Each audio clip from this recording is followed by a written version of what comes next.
আপনারা যদি do, does R did এই তিনটি ভার্বের জ্ঞান সম্যকভাবে রাখতে পারেন তাহলে খুব সহজেই ইংরেজিতে কথা বলতে পারবেন। For examples, do I do the same? Do we do the same? Do they do the some?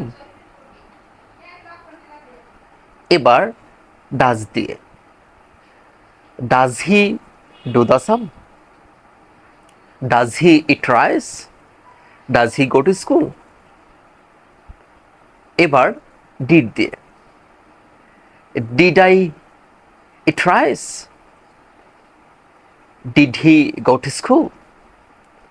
Did he copy? Etc.